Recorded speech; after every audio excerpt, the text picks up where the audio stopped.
Hello guys, तो कैसे हैं आप सभी लोग। आज हम आए हैं एक नई वीडियो के साथ। इस वीडियो हम डिस्कस करेंगे कि why reduction in trade with China will not be easy for India. जो हम बायकॉट करने की बात कर रहे हैं चाइना को, वो इजी नहीं होगा इंडिया के लिए। क्यों? क्योंकि मेक इन इंडिया अभी तक इतना सक्सेसफुल हुआ नहीं है कि हम उनको एक्सपोर्ट करना स्टार्ट कर दें। ट्विटर इंस्टाग्राम पे मैं देख रहा हूँ कि लोग आजकल चला रहे हैं हैशटैग बॉयकॉट चाइना। लेकिन जब भी कोई इलेक्ट्रिकल प्रोडक्ट आता है चाइना का, जैसे कि कोई मोबाइल आ गया या कुछ आ गया, तो मैं देखता हूँ कि मिनटों में वो आउट ऑफ स्टॉक हो जाता है। इतना ज़्यादा जो है वो अपने जड़ें मजबूत कर चुका है इंडिया के अंदर। तो ये बात तो मुझे भी लगती है कि हम मोबाइल फ़ोन्स के अंदर, जो मोबाइल फ़ोन इंडस्ट्री है, इसके अंदर अभी हम काफ़ी पीछे हैं और हमें मेहनत करनी पड़ेगी और हमारी इंडियंस जितनी भी कंपनियां हैं इनको वापस आना पड़ेगा। आप लोगों को मैं ये सब बता दूं कि एक रिसर्च के अंदर ये पाया गया है कि इंडिया के अंदर स्मार्टफ़ोन इंडस्ट्रीज़ में जो चाइनीज़ स्मार्टफोन हैं, जो चाइनीज़ मोबाइल फ़ोन्स हैं, उन्होंने 72 to 75% मार्केट घेर रखी है। हाँ, जो शाओमी, वीवो और ओप्पो और भी जो चाइनीज़ कंपनी के फ़ोन्स हैं, इन सब ने 72 to 75% स्मार्टफोन में इंडस्ट्री में अपना कब्जा किया हुआ है।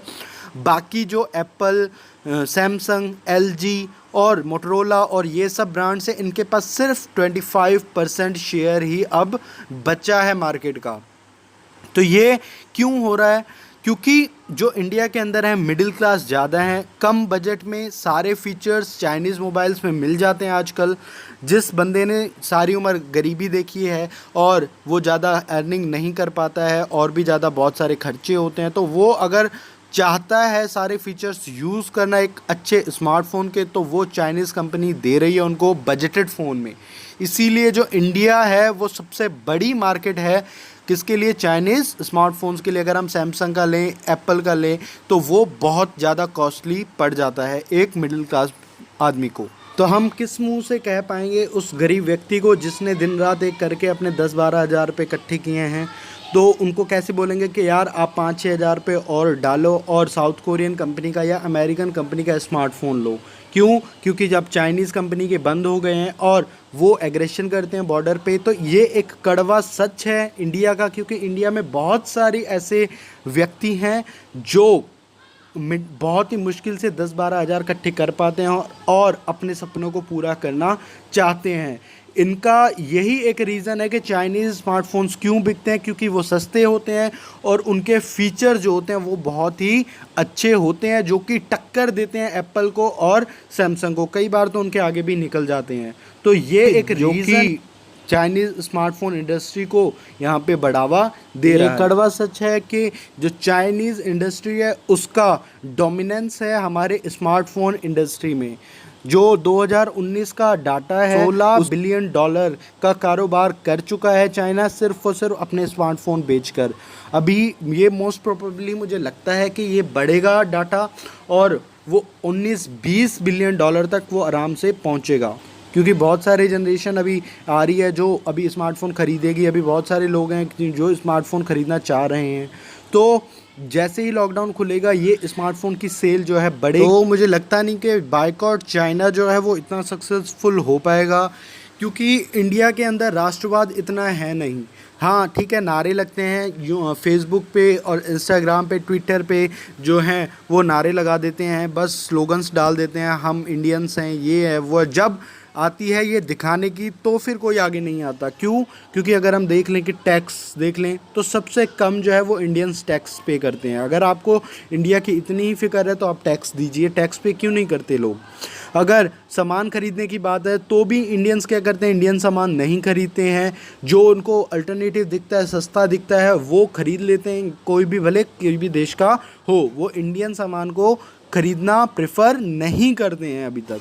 तो ये एक बहुत बड़ा रीज़न है। और हम एक्सपेक्ट क्या कर सकते हैं कि मिडिल क्लास जो है वो महंगा सामान अफोर्ड कर पाएगा और वो इस इनिशिएटिव को सक्सेसफुल कर पाएगा या नहीं। अब बात आती है भारत सरकार की, जो गवर्नमेंट है उसकी, तो कहीं ना कहीं गवर्नमेंट को ही फोर्स करना पड़ेगा कि जो इंडियन आम आदमी है वो चाइनीज़ प्रोडक्ट ना खरीद पाए।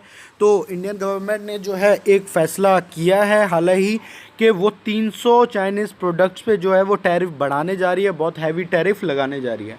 लेकिन ये टैरिफ होगा नहीं, वो बहुत ही क्लेवरली जो इंडियन गवर्नमेंट है वो लाइसेंसिंग जो फ़ीस है इन 300 प्रोडक्ट्स के लिए वो बढ़ा देगी और जो क्वालिटी कंट्रोल मैकेनिज़्म है वो स्प्लिट कर देगी। तो जिसकी वजह से जो चाइनीज़ स्मार्टफोन्स हैं वो आसान और सस्ते दामों पर जो है मार्केट में नहीं बिक पाएंगे। तो ये कहने के लिए जो है वो टैरिफ बढ़ा रहे हैं, लेकिन ये टैरिफ नहीं बढ़ेगा। ये जो अंदर की बात है, ये सिर्फ जो है लाइसेंसिंग फ़ी वगैरह है ये वो बढ़ा देंगे। हालांकि ये केस जो है अभी WTO के पास जाएगा, अब फिर देखते हैं कि क्या होता है। लेकिन इंडियन गवर्नमेंट जो है उसने ऑफिशियली ये अनाउंस किया था कि वो 300 प्रोडक्ट्स पे जो है वो हैवी ड्यूटी लगाने जा रही है।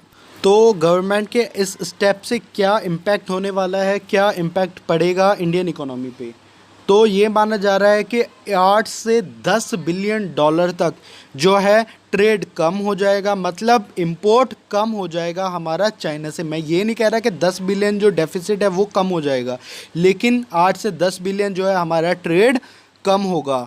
जो चाइना और इंडिया का ट्रेड है वो अभी तक है 88 बिलियन, और जो चाइना और रशिया का ट्रेड है वो कहीं ज़्यादा है इससे। तो अगर हम ये मानते हैं कि हम सबसे बड़ी जो है चाइना के लिए ट्रेड डेस्टिनेशन है, तो ये धारणा हमारी गलत है। जो अगर ट्रेड की बात करें तो चाइना जो है वो सबसे बड़ा जाइंट है, मतलब बहुत बड़ा हब है। तो ये दूसरी कंट्रीज से भी बहुत ज़्यादा एक्सपोर्ट करता है। तो अगर ये इंडिया की बात करें तो इंडिया जो है सिर्फ 4% जो है अपने टोटल एक्सपोर्ट का एक्सपोर्ट करता है चाइना को, और वहाँ से जो है वो 14% जो है इंपोर्ट करता है टोटल इंपोर्ट का। अगर हम पाई चार्ट देखें तो पाई चार्ट में डिफरेंसेस आपको पता ही लगेंगे। जो हम चाइना से ख़रीदते हैं वो 14% है, और दूसरे नंबर पे आता है US से, जो कि डिफरेंस बहुत बड़ा है, अराउंड 50% डिफरेंस है। तो थर्ड नंबर पे आता है UAE, फिर सऊदी अरेबिया एंड फिर दूसरे और देश आते हैं। तो सबसे पहले बजाज और मारुति ने ये बोला है कि banning Chinese product will hurt industry और कंज्यूमर, क्योंकि जो सस्ते प्रोडक्ट हैं अगर वो नहीं आ पाएंगे चाइना से तो क्या करना पड़ेगा, इनको दूसरी कंट्री से खरीदना पड़ेगा, यूरोप से खरीदना पड़ेगा या US से खरीदना पड़ेगा, जो कि कई गुना महंगा होगा। तो अगर ये इनको कंपोनेंट कम पे दामों पे नहीं मिलेंगे तो जो है ये जो कार पहले 4 लाख की बिकती थी अब वो 5 लाख, 6 लाख, 6.5 लाख रुपए की बिकेगी। तो इसका अल्टीमेट जो इम्पैक्ट है, अल्टीमेट जो इफ़ेक्ट करेगा ये किसको करेगा, सीधा सीधा कंज्यूमर को इफ़ेक्ट करेगा। अगर हम टेलीकॉम इंडस्ट्री में देखें तो भी चाइना की जो है वो बहुत डोमिनेंस है। हालांकि कि जो गवर्नमेंट है उसने BSNL को बोला है कि वो चाइना से मतलब कि माल जो है वो नहीं आएगा, और कॉन्ट्रैक्ट वगैरह कुछ जो है वो तोड़े हैं। और अगर हम फार्मास्यूटिकल इंग्रेडिएंट्स पे बात करूं तो इस पे हम ज़्यादातर फार्मा पे बात करते नहीं हैं इंडिया पे, लेकिन ये इंडिया का प्राइड है। पिछले साल हमने सिर्फ फार्मा मतलब कि दवाइयाँ जो हैं वो एक्सपोर्ट करके कितने की एक्सपोर्ट की आप अंदाज़ा लगा सकते हैं, 19 बिलियन की हमने दवाइयाँ एक्सपोर्ट करी हैं। लेकिन जो दवाइयाँ हैं वो इंडिया में तो सबसे ज़्यादा बिकती हैं, लेकिन क्या होता है एक्सपोर्ट भी हम सबसे ज़्यादा करते हैं, लेकिन दवाइयाँ बनाने के लिए API चाहिए होता है, जो किस डिपेंड करते हैं, इसके लिए भी हम चाइना पे डिपेंड करते हैं। हमारा API जो है वो 70% चाइना से आता है। हालांकि गवर्नमेंट ने बोला है कि 10,000 करोड़ का उन्होंने एक पैकेज अनाउंस किया है API प्रोडक्शन के लिए, लेकिन जब तक API प्रोडक्शन स्टार्ट होगा, ये पैकेज जो है वो इम्प्लीमेंट होगा, तब तक 5 साल निकल जाएंगे। और आप लगा लीजिए कि अगले 5 सालों तक हम चाइना पे टोटली डिपेंड करेंगे दवाइयों के लिए, दवाइयों के प्रोडक्शन के लिए। तो यहाँ पे मैं बता दूँ आपको कि दिखता नहीं है कुछ भी कि हम चाइना के बिना जो है इतनी आसानी से उसको बायकॉट कर पाएंगे, थोड़ा टाइम लगेगा। और मुझे कुछ भी स्कोप अभी हाल ही चाइना के बायकॉट का दिखता नहीं। हम देखें तो स्मार्टफोन्स जो हैं वो चाइना से आ रहे हैं, पूरी डोमिनेंस है उसकी। इलेक्ट्रिकल इंडस्ट्री देखें तो उसमें भी पूरी डोमिनेंस है चाइना की। हाँ, टेलीकॉम इंडस्ट्री में हम कुछ कर सकते हैं, क्यों? क्योंकि उसके लिए टीडीआई बना हुआ है। अगर हम देखें फार्मास्यूटिकल इंडियन इंग्रेडिएंट्स, तो वो भी हमें चाइना पे हम पूरी तरीके से डिपेंड हैं। और प्लास्टिक्स पे देखें तो वो भी हम उस पे भी पूरी तरीके से चाइना पे डिपेंड हैं। तो ये सब बातें हमें सोचनी पड़ेंगी। सिर्फ हैशटैग लगाने से कुछ भी नहीं होता है। अगर हम ऑटोमोबाइल इंडस्ट्री में देखें तो बजाज और मारुति ने हाथ खड़े कर दिए कि वी नीड चाइनीज़ प्रोडक्ट्स। उनको चाइनीज़ कंपोनेंट चाहिए सस्ती कारें बनाने के लिए, जिसके ताकि जो इंडियंस हैं वो कम दामों पर जो है वो कारें खरीद पाएँ और मिडिल क्लास के पास भी कार पहुंचे। तो मुझे ये लगता नहीं है कि बायकॉट चाइना जो है इतना सक्सेसफुल हो पाएगा। तो क्या हम सोचते हैं कि बायकॉट चाइना करके हम चाइना को कुछ नुकसान पहुंचा सकते हैं? तो ये लो, आपको मैं कुछ नंबर्स बता देता हूं। तो जो इंडिया पूरा का पूरा क्या करता है, इंपोर्ट करता है चाइना से, वो सिर्फ चाइना के एक्सपोर्ट का 3% है। और जो चाइना हमसे इंपोर्ट करता है वो 1% से भी कम है। तो कहीं ना कहीं देखें, हम उसको नुकसान नहीं पहुंचा पाएंगे। अगर हम ट्रेड वॉर स्टार्ट करते हैं तो इनिशियली जो है सबसे ज़्यादा नुकसान हमें ही होने वाला है। तो वो इस पावर के नशे में आकर के कुछ ना कुछ स्टेटमेंट देता भी रहता है चाइना, ग्लोबल टाइम्स के ज़रिए से। चाइना ने हाल ही जो है एक स्टेटमेंट दिया है ग्लोबल टाइम्स में कि जो चाइना की जीडीपी है वो इंडिया की जीडीपी से 5 टाइम बड़ी है। और चाइना और इंडिया हमारा कुछ भी नहीं बिगाड़ पाएगा अगर वो ट्रेड वॉर स्टार्ट करता है तो ये कड़वी बात है, कहीं ना कहीं ये ठीक भी है। क्योंकि अगर हम ट्रेड वॉर स्टार्ट करते हैं तो सबसे ज़्यादा लॉस जो है वो हमें होने वाला है। क्योंकि जो चाइना इंपोर्ट करता है वो 1% से भी कम इंपोर्ट करता है, उसका कुछ होगा नहीं। और एक्सपोर्ट जो चाइना हमें करता है वो सिर्फ चाइना की जो मार्केट है उसका 3% ही हमें एक्सपोर्ट करता है।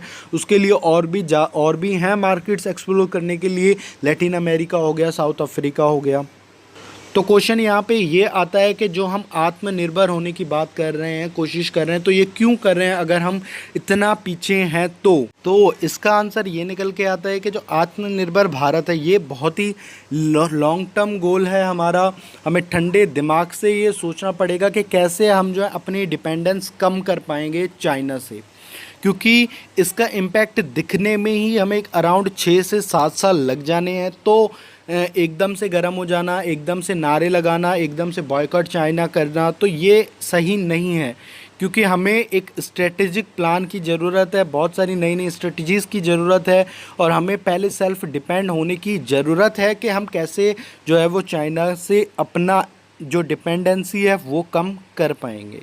तो ज़रूरी नहीं है कि हम एकदम ही कम करें, पहले हम स्टार्ट करें, धीरे धीरे हम ही कम कर पाएंगे। एकदम से हम जो चाइना की मार्केट को बायकॉट कर नहीं पाएंगे, क्योंकि फिर हमें बहुत ही बड़ा लॉस होने वाला है। तो थैंक यू ये वीडियो देखने के लिए। आज की वीडियो में इतना ही। अगर आपको और भी ऐसी वीडियो देखनी है तो प्लीज़ सब्सक्राइब करो, लाइक करो और इस वीडियो को शेयर करना ना भूलें।